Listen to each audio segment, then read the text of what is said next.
제2차관 제2차 한 OSCE 사이버 안보 컨퍼런스 개회사 2019년 5월 1일 주한 대사님들 및 외교단 여러분, 정부 관료, 전문가, 기업가 여러분, 존경하는 내외빈 그리고 참석자 여러분, 여러분 모두를 사이버 ICT 안보에 관한 제2차 지역 간 컨퍼런스에 환영하게 되어 기쁩니다.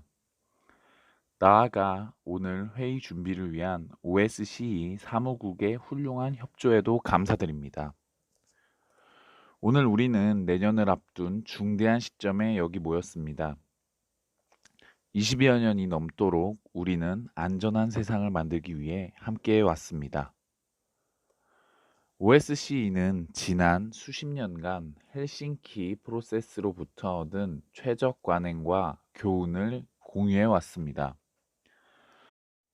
동북아 지역에서 신뢰 구축 대화를 양성하려는 노력을 다하고 있는 한국은 유럽 지역에서 갈등을 넘어 협력을 이끈 OSCE의 신뢰 구축 성공 사례로부터 영감을 받아왔습니다.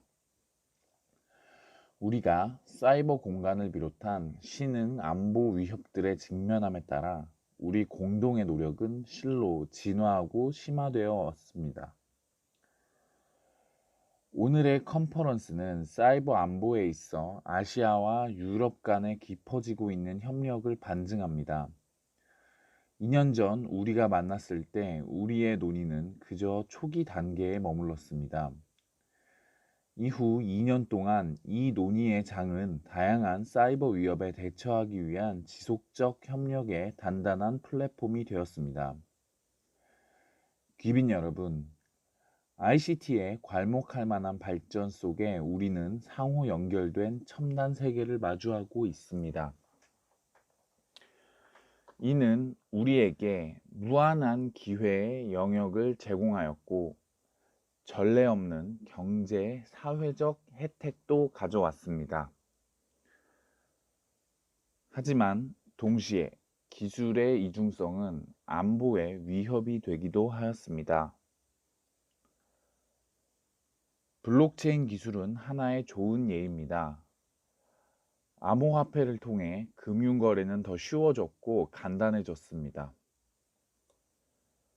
그러나 기술이 지닌 익명성과 추적 불가능성을 틈타 해커들이 흔히 암호화폐를 몸값으로 요구한 점 역시 기억하실 것입니다. 악의적인 사이버 활동으로 인한 위협으로부터는 개인이나 국가 모두 자유로울 수 없습니다. 국가 중요 기반 시설에 대한 공격을 통해 국가 전체를 말 그대로 마비시킬 수 있게 됨에 따라 전력망이나 교통 시스템과 같은 중요 기반 시설은 주요한 공격 대상이 되었습니다. 실로 이러한 위협들은 다면적이며 복잡합니다. 종종 국가가 배후에 있다고 추정되는 악의적 행위가 증가함에 따라 사이버 생태계는 더욱 취약해졌습니다. 이렇게 대리인을 활용하는 경향은 사이버 공격의 범인을 찾는 것을 더욱 어렵게 만들었습니다. 이러한 도전에 맞서는 한 가지 방법은 사이버 공간에서 국가의 책임 있는 행동을 촉진하는 것입니다. 이 주제가 오늘 논의되어 이를 기쁘게 생각합니다. 참석자 여러분, 이러한 신흥 사이버 위협에 맞서기 위하여 우리는 몇 가지 중요한 요소들에 집중해야만 합니다. 저는 오늘 이 중에서도 특히 4가지를 강조하고 싶습니다. 첫째로, 국제 파트너십을 강화하는 것이 중요합니다. 상호 연결성과 초국가적 성질을 지닌 악의적 사이버 활동에 맞서기 위해서는 협업이 필요합니다. 이러한 파트너십은 정부 간에 구축될 뿐만 아니라 민간과도 이루어져야 합니다. 무엇보다도 정부 간의 실시간 정보 공유가 이루어질 필요가 있습니다. 또한 법 집행기관 간 협력의 발전 역시 필요합니다. 디지털 증거의 휘발성은 정부와 관계기관의 신속하고 단결된 노력을 요구합니다. 우리의 협업은 실질적 또는 잠재적 범인들이 결국 그들의 비행에 대한 책임을 지게 될 것이라는 강력한 집단적 메시지를 내보낼 것입니다. 이는 궁극적으로 미래의 사이버 공격을 억제하는 효과를 낳을 것입니다. 민간 부문과의 기술 협력 및 관여 역시 강화되어야 합니다. 저는 사이버 공간에서의 민관 파트너십과 복수 관계자적 접근을 강조하는 파리콜에 대한 한국의 지지를 재확인하고 싶습니다. 우리는 이러한 국제사회의 공통된 노력을 지속적으로 지지할 것입니다. 둘째로, 국제 규범을 개발하고 발전시켜야 할 시급한 필요성이 있습니다. 국가의 책임 있는 행동을 위한 국제 규범, 규칙, 원칙 및 ICT 사용에 적용될 수 있는 국제법에 관한 UN 시스템에 우리가 함께한 지도 15년이 되었습니다. 하지만 우리는 이들 분야에 대한 포괄적 규범 체계를 아직 만들어내지 못했습니다. 올해 유엔은 사이버 공간에서의 국제 규범에 관한 논의를 두 협의체를 통해 지속해 나갈 예정입니다. 새로운 정부 전문가 그룹 GGE와 개방형 워킹 그룹 OEWG이 그러한 노력을 가속화할 것입니다. 우리는 두 협의체가 각각의 상호 보완적 성격을 활용하고 이전 GGE에서 우리가 만들어낸 성과에 기반을 두기를 바랍니다. 이러한 측면에서 우리 정부가 중요하게 생각하는 상당주의 의무에 관해 강조하고자 합니다. 국가들이 그들의 영토가 ICT의 국제적 악용에 사용되는 것을 알면서도 허용하는 것을 금지할 것을 권고한 2015년 GGE 보고서를 상기하고자 합니다. 저는 동원칙을 더욱 발전시켜 나가기 위한 논의에 우리 정부가 적극적으로 참여할 것임을 다시 한번 확인하고자 합니다. 셋째로, 우리는 신뢰 구축 조치를 위해 더 많은 노력을 가해야 합니다. 신뢰 구축 조치 없이 우리는 손쉽게 위기로 발전될 수 있는 오해와 오산의 위험을 무릅쓰고 있는 것입니다.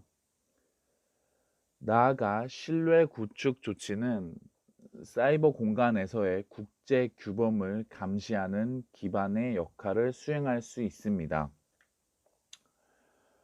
신뢰에 기반을 두지 않은 규칙은 아무도 따르기를 원하지 않을 것이기 때문에 어떠한 실질적 의미도 없을 것입니다. 사이버 영역에서의 신뢰 구축의 전문성을 가진 OSCE를 파트너로 가질 수 있어서 행운이라는 생각이 듭니다. OSCE는 사이버 공간에서의 참여국 간 신뢰 구축 조치 논의를 성공적으로 진행했으며 이미 16개의 신뢰 구축 조치를 구축한 바 있습니다. 저는 이 분야에 있어서 OSCE의 풍부한 경험과 노하우가 아시아 전역의 소중한 자산이 될 것으로 굳게 믿습니다.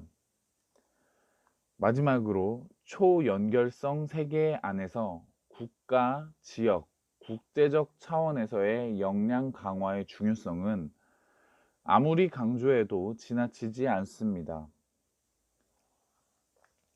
악의적 이용자들은 세계의 사이버 생태계 속에서 개도국을 공격의 경유지로 삼는 경향이 있기 때문입니다. 개도국들은 사이버 공간에서의 방어 및 회복 능력을 아직 완전히 발전시키지 못했습니다.